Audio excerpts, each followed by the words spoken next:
Hi guys, welcome back to our channel. ಎಲ್ಲರೂ ಹೇಗಿದ್ದೀರಾ? ನಾವಂತೂ ಸೂಪರ್ ಆಗಿದ್ದೀವಿ. ನೀವು ಚೆನ್ನಾಗಿದ್ದೀರಾ ಅಂತ ಭಾವಿಸ್ತಾ ಇದ್ದೀನಿ. ಇದು ಲಾಸ್ಟ್ ಡೇ ಲಾಗ್. ಇದು ಗೌಡನ್ ಕುಂಟೆಯಲ್ಲಿ ಇವತ್ತು ಊರಿಗೆ ಹೊರಡ್ತಾ ಇದ್ದೀವಿ. ಅದಕ್ಕೋಸ್ಕರ ಇವತ್ತು ಟಿಫನ್ಗೆ ದೇವಸ್ಥಾನದ ಹತ್ರನೇ ಬಂದ್ವಿ. ತುಂಬ ಚೆನ್ನಾಗಿ ಮಾಡಿದರು. ತಿಂಡಿ ಮಾತ್ರ ಸೂಪರಾಗಿತ್ತು. ಟೊಮೊಟೊ ಬಾತ್ ಮಾಡಿದರು. ನಮ್ಮಮ್ಮಗೆ ಅದು ರೈಸ್, ಸೋನಾ ಮಸೂರಿ ರೈಸಲ್ಲಿ ಮಾಡಿದ್ದಾರಲ್ಲ, ಅದು ಒಂಥರ ಕಾಳು ಥರ ಕಾಣಿಸುತ್ತೆ ಅವಳಿಗೆ. ಅಂದರೆ ಮಕ್ಕಳಿಗೆ ಸ್ವಲ್ಪ ನುಣ್ಣಗೆ ಮಾಡಬೇಕಲ್ಲ, ಅದಕ್ಕೋಸ್ಕರ ಅದನ್ನೇ ತಿಂತಾಯಿದ್ಲು ತಗೊಂಡು. ಇನ್ನೇನು ಅಲ್ಲೆಲ್ಲ ಮುಗಿಸ್ಕೊಂಡು ಲಗೇಜ್ ಎಲ್ಲ ಪ್ಯಾಕ್ ಮಾಡ್ಕೊಂಡು ಊರಿಗೆ ಬಂದ್ವಿ. ನೋಡಿ ಎಲ್ಲ ಯಾವ ಥರ ತಂದು ಕೆಳಗಡೆ, ಇನ್ನೂ ಒಳಗೆ ಎತ್ತಿಟ್ಟಿಲ್ಲ, ಆಚೆನೇ ಇಳಿಸಿದ್ದೀವಿ. ನಮ್ಮನೆಯವರು ಒಂದೊಂದಾಗಿ ಎಲ್ಲನೂ ತಂದು ಇಡ್ತಾಯಿದ್ರು. ಎಲ್ಲ ಇಡೋದಾಯಿತು. ಈಗ ಮನೆಗೆ ಹೋದರೆ ಸಾಕಪ್ಪ ಅಂತ ಹೇಳಿರಿ ಅನಿಸ್ತಾ ಇತ್ತು. ಅಂದರೆ ಅಲ್ಲೆಲ್ಲ ಬಿಸಿಲಲ್ಲಿ ಓಡಾಡಿ ತುಂಬ ಸುಸ್ತಾಗಿತ್ತು. ರೆಸ್ಟ್ ಮಾಡಿಕೊಂಡು ಸ್ವಲ್ಪ ಹೊತ್ತಾದಮೇಲೆ ಬಟ್ಟೆ ವಾಶ್ ಮಾಡೋಕ್ಕೆ ಸ್ಟಾರ್ಟ್ ಮಾಡಿದ್ವಿ, ನಾನು ಅಮ್ಮ. ನೋಡಿ ಅಮ್ಮ ಬಟ್ಟೆ ವಾಶ್ ಮಾಡ್ತಾ ಇದ್ದಾರೆ, ನಾನು ನೀರಲ್ಲಿ ಜಾಲಿಸ್ಬಿಟ್ಟು ಒಣಗಾಕ್ತಾ ಇದ್ದೆ. ಎಷ್ಟು ಬಟ್ಟೆ ಗೊತ್ತಾ ಗಾಯ್ಸ್, ಸಿಕ್ಕಾಪಟ್ಟೆ ಬಟ್ಟೆ. 3 ದಿನದ್ದು ಜಾತ್ರೆ ಅಂದರೆ ಅಷ್ಟೇ ಮದುವೆ ಥರ ಆಗೋಗಿರುತ್ತೆ. ಬಟ್ಟೆ ಇಟ್ಕೊಂಡು ಬಿಚ್ಚಾಕೋದೇ ಆಗೋಯ್ತು. ಒಂದು ಕಡೆ ಅಮ್ಮ ವಾಶ್ ಮಾಡ್ತಿದ್ರೆ, ಇನ್ನೊಂದು ಕಡೆ ಮಿಷನ್ಗೆ ಹಾಕಿದ್ದೀನಿ. ಮಿಷನ್ಗೆ ಹಾಕಿರೋವು ಮತ್ತು ಅಮ್ಮ ವಾಶ್ ಮಾಡಿರೋವು ಎಲ್ಲನೂ ಜಾಲಿಸಿ ಸಾಕಾಗೋಯ್ತು. ನೋಡಿ ಬಟ್ಟೆ ಎಷ್ಟು ಬಟ್ಟೆ ಅಂದರೆ ಬರೀ ಸ್ಯಾರಿನೇ, ಆಲ್ಮೋಸ್ಟ್ ಆಲ್ ಸ್ಯಾರಿ ನಮ್ಮವೇ ಜಾಸ್ತಿ ಇರೋದು. ಅಂದರೆ ನಾನು ಅಮ್ಮ ಬಿಚ್ಚಾಕಿರೋದು, ಆಂಟಿದು ಎಲ್ರದ್ದು ಇಲ್ಲಿಗೆ ತಂದಿದ್ವಿ. ಆಂಟಿದು ಸ್ವಲ್ಪ ಹತ್ತಿ ಕ್ರಾಸ್ ಇರುತ್ತೆ, ಅವ್ರಿಗೆ ಕೆಲಸ ಇರುತ್ತೆ ಅಂತ ಹೇಳಿ ನಮ್ಮೂರಿಗೆ ತೊಗೊಂಡು ಬಂದಿದ್ವಿ. ನೋಡಿ ಸ್ವಲ್ಪ ಬಿಸಿಲಿಗೆ ಹಾಕಿದ್ದೆ, ಆರಿರವು ಎತ್ತಾಕ್ತಾ ಇದ್ದೆ. ನೋಡಿ ಯಾವ ಥರ ಹೂ ಥರ ಇದ್ದವಳು ಹೂಕೋಸ್ಕರ ಆಗೋಗ್ಬಿಟ್ಟಿದ್ದೀನಿ. ಅಂದರೆ ಎಲ್ಲ ಕೆಲಸ ಮುಗಿದ್ರೆ ಇನ್ನೇನಿರಲ್ಲ. ಅಮ್ಮನೂ ಒಬ್ಬರೇ ಅಲ್ಲ, ಅವ್ರಿಗೆ ರಿಸ್ಕ್ ಆಗುತ್ತೆ ಅಂತ ಹೇಳಿ ಬಟ್ಟೆ ಎಲ್ಲ ವಾಶ್ ಮಾಡಿದ್ವಿ ಬೆಳಗ್ಗೆನೆ. ಇನ್ನು ಬಟ್ಟೆ ಬಂದಿರೋವು ಇರ್ತಾವಲ್ಲ, ಹೊಸ ಬಟ್ಟೆಗಳು ಎಲ್ಲನೂ ಸ್ಟಿಚ್ ಮಾಡಿಸ್ಕೊಳ್ಳೋಕ್ಕಾಗಲ್ಲ ಅಂತೇಳಿ ಇವತ್ತು ನೋಡಿ ನಮ್ಮನೆಯವರು ಬೆಳಗ್ಗೆನೆ ಗಾಡಿ ತೊಳೆಯೋಕ್ಕೆ ಸ್ಟಾರ್ಟ್ ಮಾಡಿಬಿಟ್ಟಿದ್ದಾರೆ. ಇಲ್ಲಿ ಊರಿಗೆ ಬಂದರೆ ಹಬ್ಬ ಆಗಿರುತ್ತೆ ಇವರಿಗೆ ಗಾಡಿ ತೊಳೆಯೋಕ್ಕೆ. ಯಾಕೆಂದರೆ ಮೋಟ್ರ್ ಇರುತ್ತಲ್ಲ, ಸುಮ್ಮನೆ ನೀರು ಬಿಟ್ಟಿದ್ದು ಅವ್ರು ಹೇಗೆ 1 ಅವರ್ ಸ್ನಾನ ಮಾಡ್ತಾರೋ, ಈ ಗಾಡಿ 4 ಅವರ್ ತೊಳಿತಾರೆ ಗಾಯ್ಸ್. ನೋಡಿ ಮುಖ ನೋಡ್ತಿದ್ದಾರೆ, ಎಲ್ಲ ಹೇಳ್ತೀನಿ ಅಂತ. 4 ಅವರ್ ಗಾಡಿ ತೊಳಿತಾರೆ. ಸುಮ್ಮನೆ ನೀರು ಎಷ್ಟು ಅರ್ಧ ಸಂಪ್ ನೀರು ಖಾಲಿ ಆಗೋವರೆಗೂ ಬಿಡೋದಿಲ್ಲ. ಉಜ್ಜಿದ್ದೆ ತಿಕ್ಕಿದ್ದೆ ಆ ರೇಂಜಿಗೆ ತೊಳಿತಾ ಇದ್ದಾರೆ ನೋಡಿ. ಇನ್ನು ಇವತ್ತು ಬೆಂಗಳೂರಿಗೆ ಹೊರಡ್ತಾ ಇದ್ದೀವಿ, ಅದಕ್ಕೋಸ್ಕರ ಗಾಡಿ ತೊಳಿತಾ ಇದ್ದಾರೆ ನೋಡಿ ಯಾವ ಥರ ತೊಳಿತಾರೆ. ಯಪ್ಪ ಸಾಕಾಗೋಯ್ತು ಗೈಸ್ ಬೆಳಗ್ಗೆಯಿಂದ. ನನಗೂ ಹೇಳ್ತಾರೆ ಒಳಗಳು ಕ್ಲೀನ್ ಮಾಡು, ಹೊರಗಳು ಕ್ಲೀನ್ ಮಾಡು ಅಂತ, ಒಬ್ರೇನೂ ತೊಳಿಯಲ್ಲ ರೀ. ಆಯ್ತಾ ನೋಡಿ ಗೈಸ್, ಮತ್ತೆ ಕರೀತಾ ಇದ್ದಾರೆ ತೊಳಿ ಬಾ ಅಂತ. ನೀನೇ ತೊಳಿ ಬೇಗ, ನಾನು ರೆಡಿ ಮಾಡ್ಕೊತೀನಿ ಎಲ್ಲ. ಹಾಂ ಸರಿನಾ? ಓಯ್ ಸರಿನಾ? ನೋಡಿ ಗೈಸ್ ಈ ಥರ. ಓಕೆ ಗೈಸ್, ಒರೆಸಿ ಆಮೇಲೆ ಸಿಗ್ತೀನಿ ನಿಮಗೆ. ಫೈನಲಿ ಗಾಡಿ ತೊಳೆದಿದ್ದಾಯಿತು, ಎಲ್ಲ ರೆಡಿ ಆದ್ವಿ, ಹೊರಟ್ವಿ. ಬೆಂಗಳೂರಿಗೆ ಹೋಗೋದಕ್ಕೆ ಹೊರಟಿದ್ದೀವಿ. ಇನ್ನು ಜಾತ್ರೆಯಲ್ಲಿ ಅಮ್ಮ ನನಗೆ ಮಡ್ಲಕ್ಕಿ ಹಾಕಿರಲಿಲ್ಲ. ಅಂದರೆ ಜನ ಇದ್ದರು, ನಾವು ಬೇರೆ ಅವ್ರಿಗೆ ಕೊಡೋದಕ್ಕೆ ಅಂತ ಹೇಳಿ ಎಲ್ಲ ಕಡೆ ಓಡಾಡ್ತಾ ಇದ್ವಲ್ಲ, ಅದಕ್ಕೆ ಇನ್ನು ಬೆಂಗಳೂರಿಗೆ ಓಡೋ ಟೈಮಲ್ಲಿ ಮತ್ತೆ ಹೊಸ ಸೀರೆ ಕೊಟ್ಟು ಇನ್ನೊಂದು ಸ್ಯಾರಿ ಕೊಟ್ಬಿಟ್ಟು ಮಡ್ಲಕ್ಕಿ ಹಾಕಿದ್ರು. ನಮ್ಮಮ್ಮ ಸಾವಂತಿಗೆ ಹೂವು ಮುಡಿಸೋಕ್ಕೆ ಜಾಸ್ತಿ ತೊಗೊಂಡ್ರು, ಅದಕ್ಕೆ 1 ಮುಡಿಸಿ ಸಾಕು ಅಂತೇಳಿ 1 ಮುಡಿಸಿಸ್ಕೊಂಡೆ. ಹೆಣ್ಮಕ್ಳಿಗೆ ಇನ್ನೇನು ಬೇಕು ಹೇಳಿ, ತವ್ರ ಮನೆಯಿಂದ ಮಡ್ಲಕ್ಕಿ ಅರ್ಶಿನ ಕುಂಕುಮ ಕೊಟ್ಟರೆ ಇಷ್ಟೇ ಸಾಕು. ಅವ್ರ ಪ್ರೀತಿ ಇದ್ದರೆ ಸಾಕು, ಇನ್ನೇನು ಬಯಸಲ್ಲ. ಇಷ್ಟು ತವ್ರ ಮನೆಯಿಂದ ಬಯಸೋದು ಹೆಣ್ಮಕ್ಳು ಇಷ್ಟೇ. ಇನ್ನು ಆಸ್ತಿ ಒಡವೆ ಯಾರೂ ಬಯಸಲ್ಲ, ಕೆಲವೊಬ್ಬರು ಅಷ್ಟೇ ಆ ಥರ ಆಸೆ ಪಡೋರು. ನಾನು ಅಂದ್ಕೊಳ್ಳೋದಿಷ್ಟೇ, ನನ್ನ ತವ್ರ ಮನೆ ಚೆನ್ನಾಗಿರಬೇಕು, ನನ್ನ ತಮ್ಮ ಚೆನ್ನಾಗಿರಬೇಕು ಅಂತ ಹೇಳಿ ಅಷ್ಟೇ ಬಯಸೋದು, ಇನ್ನೇನಿಲ್ಲ. ಇನ್ನು ನಮ್ಮಮ್ಮ ನೋಡಿ ಈ ಥರನೇ ಮಡ್ಲಕ್ಕಿ ಹಾಕೋದು ಯಾವ ಥರ ಅಂತ ಎಲ್ಲ ಕನ್ಫ್ಯೂಷನ್ ಇರುತ್ತೆ. ಆದರೂ ನಾನು ಜಾತ್ರೆಲ್ಲ ಆಲ್ಮೋಸ್ಟ್ ಎಲ್ಲ ಕಡೆನೂ ತೋರಿಸಿದ್ದೀನಿ ಇದೇ ಥರ ಮಡ್ಲಕ್ಕಿ ಹಾಕೋದು, ಮಡ್ಲು ತುಂಬೋದು ಅಂತ ಕೂಡ ಹೇಳ್ತಾರೆ ನಮ್ಮ ಕಡೆ. ಬೇರೆ ಕಡೆ ಇದೆಲ್ಲ ಇದೆಯೋ ಇಲ್ವೋ ಗೊತ್ತಿಲ್ಲ, ನಮ್ಮ ಕಡೆ ಅಂತೂ ಇದು ಆಚಾರ ನಡೆಸ್ಕೊಂಡು ಬಂದಿರೋದು ಹಿಂದಿನಿಂದನೂ. ಅದು ಮುಂದೆನೂ ಕಂಟಿನ್ಯೂ ಆಗುತ್ತೆ. ಇನ್ನು ಬೆಂಗಳೂರಿಗೆ ಓಡಬೇಕು, ಬೇಜಾರಾಗ್ತಾಯಿದೆ ಗೈಸ್. ನಮ್ಮ ಅಡಿಕೆ ಗಿಡ ನೋಡಿ, ಸ್ಟಾರ್ಟಿಂಗ್ ಬಂದಾಗ ಎಷ್ಟಿದ್ವು, ಈಗ ಎಷ್ಟು ದೊಡ್ಡವಾಗಿದ್ದಾವೆ. ಅಂದರೆ ಇದು ಮಾರೋದಕ್ಕೂ ಇಟ್ಕೊಂಡಿದ್ದೀವಿ, ಯಾರು ತೊಗೊಂಡಿಲ್ಲ ಅಂದರೆ ನಮ್ಮ ತೋಟಕ್ಕೆ ಇಟ್ಕೋತೀವಿ. ಯಾರಾದರೂ ಕೇಳಿದ್ರೆ ಅಡಿಕೆ ಗಿಡ ಕೊಡ್ತೀವಿ, ಅಂದರೆ ಸೇಲ್ಗೂ ಇದ್ದಾವೆ. ಇನ್ನು ಇದೆಲ್ಲ ಮಿಸ್ ಮಾಡ್ಕೋತಾ ಇದ್ದೀನಿ. ತುಂಬ ಚೆನ್ನಾಗಿ ನೆರಳು ಗ್ರೀನರಿಯಾಗಿ ಮತ್ತು ಈ ಬಿಸಿಲಲ್ಲಿ ಗಾಳಿ ವಾತಾವರಣಕ್ಕೆಲ್ಲ ಚೆನ್ನಾಗಿತ್ತು. ಏನು ಮಾಡೋದು, ಹೊಡ್ತಾ ಇದ್ದೀವಿ ಗೈಸ್. ಎಲ್ಲ ಪ್ಯಾಕ್ ಮಾಡಿ ಇದ್ದಾಯಿತು. ಪ್ಯಾಕ್ ಮಾಡಿ ಇನ್ನು ಎಲ್ಲನೂ ಇಟ್ಟು ಗಾಡೀಲಿ ಇಲ್ಲಿಂದ ಆಂಟಿ ಊರಿಗೆ ಹೋಗಬೇಕು. ಆಂಟಿನೂ ಮಾತಾಡ್ಸ್ಕೊಂಡು ಹೋಗೋಣ ಅಂತ ಹೇಳಿ, ಆಂಟಿ ಅಂದರೆ ಜಾತ್ರೆಯಿಂದ ಹಿಂಗೆ ಬಂದಿದ್ರು ಅವ್ರ ಊರಿಗೆ, ಅಲ್ಲಿಗೇನು ಬಂದಿರಲಿಲ್ಲ. ಅದಕ್ಕೋಸ್ಕರ ಹೋಗುವಾಗ ಇವ್ರನ್ನೂ ಮಾತಾಡ್ಸ್ಕೊಂಡು ಹೋಗೋಣ ಅಂತ ಬಂದ್ವಿ. ನಾವು ಯಾವಾಗಲೇ ಊರಿಗೆ ಹೋಗಲಿ ಬೆಂಗಳೂರಿಗೆ ಬರುವಾಗ ಆಂಟಿ ಊರಿಗೆ ಬಂದು ಆಂಟಿನ ಮಾತಾಡ್ಸ್ಕೊಂಡೆ ಬೆಂಗಳೂರಿಗೆ ಬರೋದು. ಅದಕ್ಕೋಸ್ಕರ ಇಲ್ಲಿಗೂ ಬಂದ್ವಿ. ನಮ್ಮ ಅಬ್ಬಿ ಜಶು ಎಲ್ಲ ಸ್ಕೂಲ್ಗೆ ಹೋಗಿದ್ರು, ಅವ್ರೇನಿರಲಿಲ್ಲ. ಇವತ್ತು ಗುರುವಾರ ಆಗಿರೋದ್ರಿಂದ ಎಲ್ಲ ಸ್ಕೂಲಿಗೆ ಹೋಗಿದ್ರು. ನಾವು ಗುರುವಾರ ಬಂದಿದ್ದು ಬೆಂಗಳೂರಿಗೆ. ವ್ಲಾಗ್ ಇದು ಲೇಟಾಗಿ ಅಪ್ಲೋಡ್ ಮಾಡ್ತಾಯಿದ್ದೀನಿ ಅಷ್ಟೇ. ಇನ್ನು ಈ ಎಲ್ಲರೂ ನೋಡಿ ಊರಲ್ಲಿ ತೊಗರಿಕಾಯಿ ಬಡಿತಾ ಇದ್ದಾರೆ. ತೊಗರಿ ಗಿಡ ಕುಯ್ದಿದ್ರು. ಎಲ್ಲ ಕೆಲಸ ಇರುತ್ತೆ ಅಲ್ಲ ಊರಂದಮೇಲೆ, ಕಾಳು ಕಡಿ ಮಾಡ್ಕೊಳ್ಳೋದು ಇದೇ ಕೆಲಸ. ನಮ್ಮ ಆಂಟಿನೂ ಹುಳ್ಳಿಕಾಳು ತೂರ್ಕೊಂಬರಕ್ಕೆ ಹೋಗಿದ್ರು. ಅಂದರೆ ಧೂಳು ಇರುತ್ತಲ್ಲ, ಗಾಳಿಗೆ ಹಿಂಗೆ ಮೇಲಕ್ಕೆ ಎತ್ತಿದ್ರೆ ಗಲೀಜೆಲ್ಲ ಹೋಗ್ಬಿಡುತ್ತೆ, ಆ ಥರ ಮಾಡ್ಕೊಬರಕ್ಕೆ ಹೋಗಿದ್ರು. ಮನೆ ಹತ್ರನೂ ರಾಗಿ ಮಾಡೋಕ್ಕೆ ಇಟ್ಬಿಟ್ಟು ಹೋಗಿದ್ರು. ಇನ್ನು ನಮ್ಮ ಆಂಟಿ ಹುಳ್ಳಿಕಾಳು ತಂದಿದ್ರು. ಅವೇನು ಮೊಳಕೆ ಬರೋದಿಲ್ಲ, ಅಂದರೆ ಹೊಸ ಹುಳ್ಳಿಕಾಳು, ಸಾಂಬಾರಿಗೆ ಬೇಯಿಸ್ಕೊಂಡು ಮಾಡ್ಕೋಬೋದು ಅಂತ ಹೇಳಿ ತಂದಿದ್ರು. ಒಬ್ಬರು ಆಂಟಿ ಇದು ಪಾಪುಗೆ ಏನು ಮಾಡ್ಕೊಳಕ್ಕೆ ಬರುತ್ತಾ ಅಂತ ಹೇಳಿ ಪಾಪ ಅವರೇ ಮಾಡಿಕೊಡ್ತಾಯಿದ್ದಾರೆ ನೋಡಿ. ಅಂದರೆ ಅದರಲ್ಲಿ ಕಲ್ಲಿರೋದು ಆತ್ಕೋಬೇಕು ನಾವು. ಗಲೀಜು ಮತ್ತು ಚಿಕ್ಕದಾಗಿ ಏನಾದರೂ ಇದ್ದರೆ ಅದು ಜಲ್ಡಿಯಿಂದ ಕೆಳಗಡೆ ಉದ್ರೋಗುತ್ತೆ. ಅದಕ್ಕೋಸ್ಕರ ಅವರೇ ಹುಳ್ಳಿಕಾಳನ್ನ ಮಾಡಿ ಒಂದು ಕವರ್ಗೆ ಹಾಕ್ಕೊಟ್ರು. ಇನ್ನು ಇವ್ರನ್ನೆಲ್ಲ ಮಾತಾಡಿಸ್ಕೊಂಡು ಹೊರಟ್ವಿ. ಹೊರಗಡೆ ಶಿವ ಹೇಳ್ತಾ ಇದ್ದ, ಯಾಕೆ ನನ್ನ ವ್ಲಾಗಲ್ಲಿ ತೋರಿಸಲ್ವಾ ಅಂತ ಹೇಳಿ. ಅದಕ್ಕೆ ಅವನದು ಒಂದು ಚಿಕ್ಕದಾಗಿ ವಿಡಿಯೋ ಮಾಡಿ ಅಂಕಿತಾ ಅರ್ಪಿತಾ ಟಾಟಾ ಹೇಳ್ತಾ ಇದ್ದಾರೆ, ಅಂದರೆ ಬಾಯ್ ಬಾಯ್ ಮಾಡ್ತಾಯಿದ್ರು. ಅವ್ರಿಗೂ ಬಾಯ್ ಹೇಳಿ ಹೊರಡ್ತಾ ಇದ್ದೀವಿ ಗೈಸ್. ಫೈನಲಿ ಊರಿಗೆ ಹೋಗ್ತಾ ಇದ್ದೀವಿ, ಅಂದರೆ ಬೆಂಗಳೂರಿಗೆ ಹೋಗ್ತಾ ಇದ್ದೀವಿ. ಊರಿಂದ 15 ಡೇಸ್ ಆದಮೇಲೆ ಬೆಂಗಳೂರಿಗೆ ಹೋಗ್ತಾ ಇದ್ದೀವಿ. ತುಂಬ ಬೇಜಾರಾಗ್ತಾ ಇದೆ ಬೆಂಗಳೂರಿಗೆ ಹೋಗೋಕ್ಕೆ. ಊರಿಂದ 15 ಡೇಸ್ ಆಯ್ತಲ್ವ, ಅದಕ್ಕೋಸ್ಕರ ಬೇಜಾರು. ಇಲ್ಲೇ ಇದ್ದಿದ್ರೆ ಚೆನ್ನಾಗಿರುತ್ತೆ, ಬಟ್ ಏನು ಮಾಡಲಿ, ಹೋಗಲೇಬೇಕಲ್ಲ, ಕಾಯಕವೇ ಕೈಲಾಸ, ಹೋಗಲೇಬೇಕು. ಅಲ್ಲಿ ನಾವೇನು ತುಂಬ ದಿನ ಇರಲ್ಲ ಬೆಂಗಳೂರಲ್ಲಿ, ಆದರೂ ಇರೋವಷ್ಟು ದಿನ ಆದರೂ ಹೋಗಬೇಕು ಅಲ್ವಾ. ಇಲ್ಲೇ ಇರೋಕ್ಕಾಗೋದಿಲ್ಲ, ಲೀವ್ ಇರೋದಿಲ್ಲ ಇವ್ರಿಗೂ. ಇಲ್ಲಿಗೆ ತುಂಬ ದಿನ ಆಯಿತು ಲೀವ್ ಹಾಕಿ.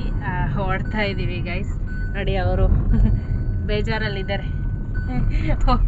ಊರಿಗೆ ಬಂದರೆ ಸಾಕು, ಅವ್ರಿಗೆ ಬೆಂಗಳೂರಿಗೆ ಬರೋಕ್ಕೆ ಇಂಟ್ರೆಸ್ಟೇ ಇರಲ್ಲ ಗೈಸ್. ತುಂಬ ಬೇಜಾರಲ್ಲಿ ಇರ್ತಾರೆ ನೋಡಿ. ಅದೇ ಬೆಂಗಳೂರಿಂದ ಊರಿಗೆ ಹೋಗೋದಾನಿ ಎಷ್ಟು ಖುಷಿಯಾಗಿ ಬರ್ತಾರೆ. ಇಲ್ಲಿಂದ ಬೆಂಗಳೂರಿಗೆ ಹೋಗೋದು ಅಂದರೆ ಬೇಜಾರಲ್ಲಿ ಇರ್ತಾರೆ. ನಮಗೆ ಅಂತಲ್ಲ, ಎಲ್ರಿಗೂ ಅಷ್ಟೇ. ನಿಮಗೆಲ್ಲ ಯಾವ ಥರ ಅನಿಸುತ್ತೆ ಊರಿಂದ ಬೆಂಗಳೂರಿಗೆ ಹೋಗುವಾಗ ಅಂತ ಕಮೆಂಟ್ ಮಾಡಿ. ಸ್ವಲ್ಪ ಜನಕ್ಕೆ ಖುಷಿ ಇರುತ್ತೆ, ಸ್ವಲ್ಪ ಜನಕ್ಕೆ ಬೇಜಾರಿರುತ್ತೆ. ಅಯ್ಯೋ ಎಲ್ಲರೂ ಬಿಟ್ಟೋಗ್ಬೇಕಲ್ಲ, ಇಲ್ಲಾಂದರೆ ರಿಲೇಟಿವ್ಸ್ ಎಲ್ಲರೂ ಇರ್ತಾರೆ, ಎಲ್ಲರೂ ಬಿಟ್ಟೋಗ್ಬೇಕಲ್ಲಪ್ಪ ಅಂತ ಬೇಜಾರಾಗುತ್ತೆ. ಏನು ಮಾಡೋಕ್ಕಾಗಲ್ಲ, ಹೋಗಲೇಬೇಕು. ಹೇಳಿದ್ನಲ್ಲ, ಕೆಲಸ ಮಾಡಿದ್ರೇ, ಈ ಕಾಲದಲ್ಲಿ ಕೆಲಸ ಮಾಡಬೇಕು, ಮಾಡಿದ್ರೇ ಕೈ ಕೆಸರಾದರೆ ಬಾಯಿ ಮೊಸರು ಅಂತಾರಲ್ಲ, ಹಾಗೆ ಊರಲ್ಲಿ ಇರೋರಿಗೆ ಅದು ಅನ್ವಯಿಸುತ್ತೆ. ಬೆಂಗಳೂರಲ್ಲಿರೋರ್ಗೂ ಅಷ್ಟೇ, ಅವ್ರ ಕೆಲಸ ಮಾಡಿದ್ರೇ ದುಡ್ಡಿದ್ರೇ ಜೀವನ ಈ ಕಾಲದಲ್ಲಿ. ಯಾಕೆ ಅಂದರೆ ಈಗಿನ ಕಾಲದಲ್ಲಿ ದುಡ್ಡಿಲ್ಲ ಅಂದರೆ ಯಾವ ಥರ ನೋಡ್ತಾರೆ ಜನ ಅನ್ನೋದು ತುಂಬ ಜನಕ್ಕೆ ಆಲ್ರೆಡಿ ಗೊತ್ತಿರುತ್ತೆ. ಸೊ ಹೊರಡ್ತಾ ಇದ್ದೀವಿ ಗೈಸ್. ನಾವು ನೋಡಿ ಈ ಸ್ಟ್ಯಾಚ್ಯೂ ನೋಡಿರ್ತೀರಾ ಎಲ್ಲರೂ, ಅಂದರೆ ಬಸವಣ್ಣಂದು. ಹೇಮಾವತಿಗೆ ಹೋಗೋ ದಾರಿಲಿದೆ, ಅಂದರೆ ಬಸವನಹಳ್ಳಿ ಶಿವರ ಬಳ್ಳೆಕಟ್ಟೆ ಸೆಂಟ್ರಲ್ ಇದೆ. ಮುಂದೆ ಹೋದರೆ ಹೇಮಾವತಿ ಸೈಡ್ ಹೋಗುತ್ತಲ್ಲ ಅದು.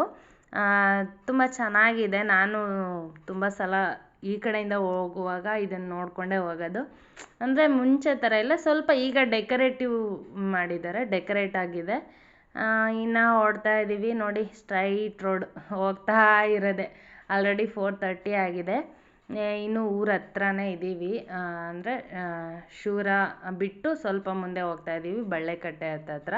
ಈ ಊರು ನಮ್ಮ ಅಣ್ಣ ಅವ್ರ ಊರು. ಅವ್ರಿಗೆ ವಿಡಿಯೋ ನೋಡಿದ್ರೆ ನೋಡು ನಮ್ಮೂರು ರೋಡಲ್ಲೇ ಹೋಗೋರೆ ನಮ್ಮ ಮನೆಗೆ ಬಂದಿಲ್ಲ ಅನ್ಕೋತಾರೆ. ಅದೇನೋ ಒಂದು ರೀಲ್ ಇದೆ ಅಲ್ಲ, ಹೆಲಿಕಾಪ್ಟರ್ ತೊಗೋಬೇಕು ಅಂತ ಇದ್ದೆ, ನಮ್ಮ ಮನೆ ಮೇಲೆ ಹೋದ್ರು ನಮ್ಮ ಮನೆಗೆ ಬಂದಿಲ್ಲ ಅಂತ ಅನ್ಕೋತಾರೆ ಅಂತ ತೊಗೊಳ್ಳಿಲ್ಲ ಅಂತ. ಅದೇ ಥರ ಆಗಿದೆ ಈಗ. ಅಲ್ಲಿಂದ ಮುಂದೆ ಬಂದ್ವಿ. ಈಗ ಸನ್ಸೆಟ್ ನೋಡಿ ಯಾವ ಥರ ಕಾಣ್ತಾ ಇದೆ, ಸಕ್ಕತ್ತಾಗಿ ಕಾಣ್ತಾ ಇತ್ತು ಸನ್ಸೆಟ್ ಮಾತ್ರನ. ಸನ್ರೈಸಿಂಗ್ ಯಾವ ಥರ ಕಾಣುತ್ತೋ ಈ ಸನ್ಸೆಟ್ಟೂ ಅದೇ ಥರ ಕಾಣ್ತಾ ಇತ್ತು. ಇನ್ನೇನು ಸ್ವಲ್ಪ ದೂರ ಹೋದರೆ ರೊಳ್ಳೆಗೆ ರೀಚ್ ಆಗ್ತೀವಿ. ಆ ಮಧ್ಯದಲ್ಲಿ ಆ ರೋಡಲ್ಲಿ ಮಾಡಿದ್ದು ಈ ವಿಡಿಯೋ. ಸಕ್ಕತ್ತಾಗಿ ಕಾಣ್ತಾ ಇತ್ತು ಅಂತ ಹೇಳಿ ಗಾಡಿ ನಿಲ್ಲಿಸಿ ವಿಡಿಯೋ ಮಾಡ್ಕೊಂಡ್ವಿ. ಇನ್ನು ಸ್ವಲ್ಪ ಮುಂದೆ ಬಂದರೆ ಇನ್ನು ನೀರು ಕುಡಿಬೇಕಾಗಿತ್ತು. ಬಾಟಲ್ ತೊಗೊಳ್ಳೋಣ ಅಂತೇಳಿ ಅಂಗಡಿಗೆ ಹೋಗಿದ್ದೆ. 1 ವಾಟ್ರ್ ಬಾಟ್ಲು ತೊಗೊಂಡು ಬಂದು ಕೋರ್ಟ್ಗೆರೆಯಲ್ಲಿ CNG ಹಾಕ್ಸೋಣ ಅಂತ ಹೇಳಿ ಗಾಡಿ ನಿಲ್ಲಿಸಿದ್ವಿ. ನಮಗೆ ನಿಯರ್ ಇರೋದು ಕೋರ್ಟ್ಗೆರೆದು ಒಂದೇ CNGಗೆ. ಇನ್ನು ಬೇರೆ ರೂಟಲ್ಲಿ ಶಿರಾ ರೂಟಲ್ಲಿ ಬಂದರೆ ಶಿರಾದಲ್ಲಿದೆ CNG. ನಮ್ಮೂರು ನಿಯರ್ ಬೈಯಲ್ಲಿ ಯಾವುದೂ ಇಲ್ಲ CNG ಬಂಕು. ಅದಕ್ಕೋಸ್ಕರ ಕೋರ್ಟ್ಗೆರೆ ಇಲ್ಲ ಅಂದರೆ ಶಿರಾ ಎರಡು ಹತ್ರನೂ ಹಾಕಿಸ್ತೀವಿ. ಇದು ಬೆಳಗಿನ್ಗೆ ಹಾಗೆ ಕಂಟಿನ್ಯೂ ಮಾಡಿದ್ದೀನಿ ಲಾಗ್ನ. ಅಂದರೆ ಸಂಜೆ ಲೇಟ್ ಆಗಿತ್ತು ಬರೋದಕ್ಕೆ, ಸಂಜೆ ಏನು ವಿಡಿಯೋ ಮಾಡೋಕ್ಕಾಗಿರಲಿಲ್ಲ. ಅದಕ್ಕೋಸ್ಕರ ಬೆಳಿಗ್ಗೆನೇ ವಿಡಿಯೋ ಕಂಟಿನ್ಯೂ ಮಾಡ್ತಾಯಿದ್ದೀನಿ. ಬೆಳಿಗ್ಗೆನೇ ಟೀ ಜೊತೆ ಬಿಸ್ಕೆಟ್ ತೊಗೊಂಡಿದ್ದೀನಿ. ಪಾರ್ಲೇಜಿ ನೋಡಿ, ನಾವು ಎಷ್ಟು ದೊಡ್ಡವರಾದರೂ ಆ ಪಾರ್ಲೇಜಿ ಮೇಲಿರೋ ಹುಡುಗಿ ಅಂತೂ ದೊಡ್ಡವಳಾಗೇ ಇಲ್ಲ, ಅಷ್ಟೇ ಇದ್ದಾಳೆ. ನಾವು ಚಿಕ್ಕ ಹುಡುಗರಾಗಿದ್ದನೂ ಅಷ್ಟೇ ಇದ್ದಾಳೆ. ನಾನು ತಿನ್ನೋದು ಇದೇ ರೀತಿ ಬಿಸ್ಕೆಟು ಆವಾಗಿಂದನೂ ಅಭ್ಯಾಸ ಆಗೋಗ್ಬಿಟ್ಟಿದೆ. ಅದು ಒಂದೊಂದೇ ಎತ್ಕೊಂಡು ತಿಂದರೆ ನನಗೆ ಅದು ತಿಂದಂಗೆ ಅನಿಸಲ್ಲ. ಎಲ್ಲನೂ ಅದರಲ್ಲಿ ನೆನಾಕ್ಬಿಟ್ಟು ಸ್ಪೂನ್ ತೊಗೊಂಡು ತಿನ್ನೋದು. ಆದರೆ ಒಬ್ಬೊಬ್ಬರಿಗೆ ಅದು ಇಷ್ಟ ಆಗಲ್ಲ ಗೈಸ್, ಬೇಜಾರು ಮಾಡ್ಕೋಬೇಡಿ. ಯಾರಿಗೆ ಇಷ್ಟ ಆಗಲ್ಲ ಅವರಿಗೆ ಈ ಥರ ತಿನ್ನೋದು ಕೆಲವ್ರಿಗೆ ಇಷ್ಟ ಆಗುತ್ತೆ. ಯಾರೆಲ್ಲ ಈ ಥರ ತಿಂತೀರಾ ಕಮೆಂಟ್ ಮಾಡಿ ಗೈಸ್. ಇನ್ನು ತಿಂಡಿಗೆ ಎಲ್ಲ ರೆಡಿ ಮಾಡಿಕೊಂಡೆ. ಎಳ್ಳಿಕಾಯಿ ಚಿತ್ರಾನ್ನ ಮಾಡೋಣ ಅಂತ ಹೇಳಿ ಎಳ್ಳಿಕಾಯಿ ಚಿತ್ರಾನ್ನ ಮಾಡ್ತಾಯಿದ್ದೀನಿ. ಅದ್ರ ಜೊತೆಗೆ ಹಪ್ಳ ಅಂದರೆ ಫ್ರೈ ಮಾಡ್ತಾಯಿದ್ದೀನಿ ಹಪ್ಳನ. ನಿಮಗೆ ಪ್ರೀವಿಯಸ್ ಲಾಗಲ್ಲಿ ತೋರಿಸಿದ್ದೆ ಹಪ್ಳ ಒತ್ತಿದ್ದು ಯಾವ ಥರ ಅಂತ. ಅಕ್ಕಿ ಹಪ್ಳ, ಅದೇ ಹಪ್ಳನೇ ತಂದಿದ್ದೆ. ಟೇಸ್ಟಿಯಾಗಿದ್ದಾವೆ. ಫ್ರೈ ಮಾಡಿದ್ಮೇಲೆ ನೋಡಿ ಈ ಥರ ಬಂದಿದೆ. ಸಖತ್ತಾಗಿತ್ತು ಟೇಸ್ಟ್ ಅಂತೂ. ಕರಿಯ ಅಂತ ಇತ್ತು, ತಿಂದರೆ ಕ್ರಂಚಿಯಾಗಿ. ಇನ್ನು ಚಿತ್ರಾನ್ನ ಮಾಡೋದಕ್ಕೆ ಕಡಲೆ ಬೀಜ ಸುಲ್ಕೊಂಡಿರಲಿಲ್ಲ ಗೈಸ್. ಅಂದರೆ ಊರಿಗೆ ಹೋಗಿದ್ನಲ್ಲ, ಏನೂ ರೆಡಿ ಮಾಡ್ಕೊಂಡಿರಲಿಲ್ಲ. ಅದಕ್ಕೆ ಸ್ವಲ್ಪ ಫ್ರೈ ಮಾಡೋಕ್ಕೆ ಅಂತ ಹೇಳಿ ಕಡಲೆಕಾಯಿ ಸುಲ್ಕೋತಾ ಇದ್ದೀನಿ ನಾನೇ.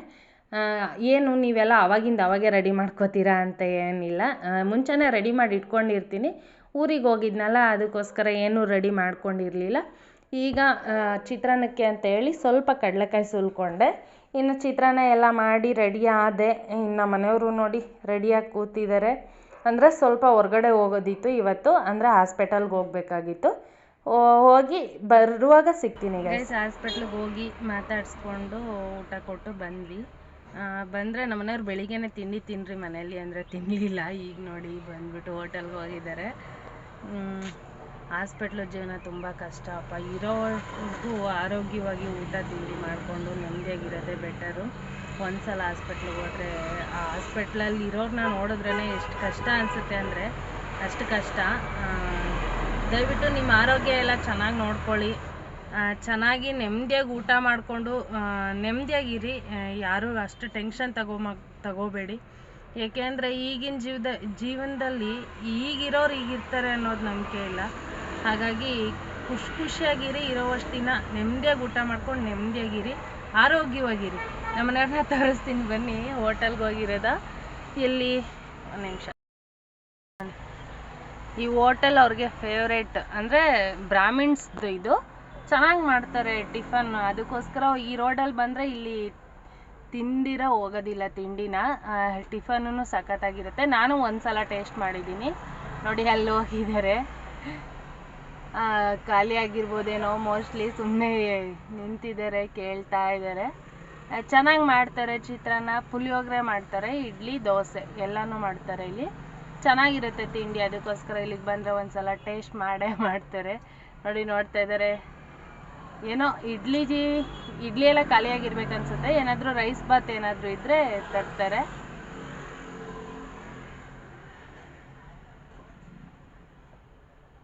ನೋಡಿ ಎಷ್ಟೊತ್ತಾಯಿತು ಸುಮ್ಮನೆ ನಿಂತಿದ್ದಾರೆ ಅಲ್ಲೇ. ಮೇ ಬಿ ಪೂರಿ ಏನಾದರೂ ಹಾಕಕ್ಕೆ ಹೇಳಿದ್ದಾರೆ ಏನೋ. ಏನು ತಗೋತಾರೆ ನೋಡಬೇಕು. ಈ ರೋಡ್ ಸೈಡಲ್ಲಿ ಇರೋದು ತುಂಬ ಟೇಸ್ಟಿಯಾಗಿರುತ್ತೆ ಒಂದೊಂದು. ಈ ಕಡೆ ಇಲ್ಲಿ ಮಲ್ಸಂದ್ರ ಸೈಡ್ ಇರೋ ಹೋಟೆಲಲ್ಲಿ ಇದು ಒಂದು ತುಂಬ ಚೆನ್ನಾಗಿದೆ. ಈ ಕಡೆ ಯಾರೆಲ್ಲ ಟೇಸ್ಟ್ ಮಾಡಿದ್ದೀರಾ ನನಗೆ ಕಮೆಂಟ್ ಮಾಡಿ ಗೈಸ್. ಈ ಕಡೆ ರೋಡ್ ಸೈಡ್ ಬಂದಿರ ಆಲ್ಮೋಸ್ಟ್ ಇಲ್ಲಿ ಡ್ರೈವರ್ಸೇ ಜಾಸ್ತಿ ತಿನ್ನೋದು. ಏಕೆಂದರೆ ನೈಟ್ ಆ್ಯಂಡ್ ಡೇ ಕೆಲಸ ಮಾಡಿರ್ತಾರೆ ಅಲ್ವಾ, ಅವರು ಮನೆಗೆ ಹೋಗೋಕ್ಕೆ ಮನೆ ದೂರ ಇರುತ್ತೆ, ಅವರು ಇಲ್ಲೇ ತಿಂತಾರೆ. ಈ ಥರ ತುಂಬ ಜಾಸ್ತಿ ಬಿಸ್ನೆಸ್ ಆಗೋದೇ ಡ್ರೈವರ್ಗಳಿಂದ, ಏಕೆಂದರೆ ಅವರೇ ಜಾಸ್ತಿ ಹೋಟೆಲಲ್ಲಿ ಊಟ ಮಾಡೋದು. ಇನ್ನು ಇವರು ಕೊರಿಯರ್ ಮಾಡೋರು, ಆಮೇಲೆ ಡೆಲಿವರಿ ಬಾಯ್ಸ್ ಅವರಿಂದನೂ ಅಷ್ಟೇ, ಅವ್ರಿಗೆ ಹಸುವಾದಾಗ ಹೊಟ್ಟೆ ತುಂಬಿಸ್ತಾರಲ್ಲ, ನಿಜಕ್ಕೂ ಮೆಚ್ಕೋಬೇಕು ಅವ್ರನ್ನ. ಈ ಥರ ಹೋಟೆಲ್ ಹಾಕಿ ಎಲ್ಲ ನಿಭಾಯಿಸೋರನ್ನ.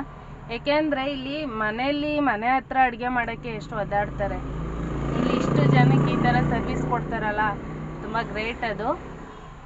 ನಮ್ಮನೆಯವ್ರು ಏನು ತಗೊಂಡ್ರು ಅಲ್ಲೇ ತಿಂತಾಯಿದ್ದಾರೆ, ಬಂದಿಲ್ಲ. ನಾನು ಮನೆಯಲ್ಲೇ ತಿಂಡಿ ತಿನ್ಕೊಂಡು ಬಂದಿದ್ದೆ, ಅದಕ್ಕೋಸ್ಕರ ಅವ್ರಿಗೆ ನೀವೇ ತಿನ್ಕೊಬನ್ನಿ ಅಂತ ಕಳಿಸ್ದೆ.